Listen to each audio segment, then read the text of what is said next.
The first at Queen's Park today to recognize the trans community at Pride. The trans flag is flying with the Pride flag at the Legislature. Now, this has not happened before during Pride festivities. CTV's Janice Golding is live near Church in Wellesley. Janice, you spoke with some people who were quite emotional about the significance of this and of living here. Sarada, to some it was just another flag raising, but to others the symbolic gesture means so much. Take a look. It is my great pride that we are raising the trans flag here at Queen's Park for the first time. That's a huge achievement. Outside Queen's Park today, something we haven't seen before. We're going to raise the trans flag above the rainbow flag.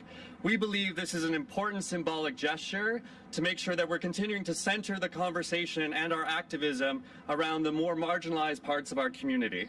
Along with the rainbow pride flag, a blue, pink, and white flag you may not be familiar with was hoisted up the flagpole. It means so much to me, being that I came here as a refugee. This transgendered pride flag may only be a few meters wide, but for Biko Buta, who fled to Canada 11 years ago, seeing it unfurled before Queen's Park is a stirring reminder of the freedom she now enjoys.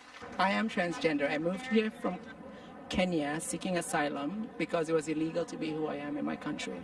It also means a lot to Susan Gapka. It means to people who, like myself, who grew up feeling not included or not represented, that indeed it's a clear symbol that perhaps I am.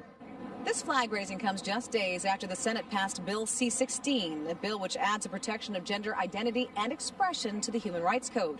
It's such an important acknowledgement. Trans folk have a 50% rate of attempted suicide, 50% poverty, living under the poverty line. There is no more marginalized group in Canada than trans individuals, and so we have to remember that. Raising flags on increasingly higher hills in our civic spaces is incredible.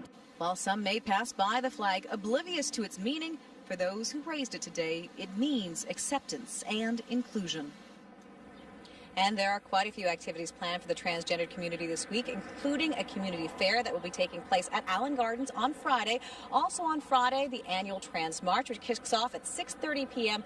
at Church in Hayden. Reporting live, Janice Golding. Now back to Ken.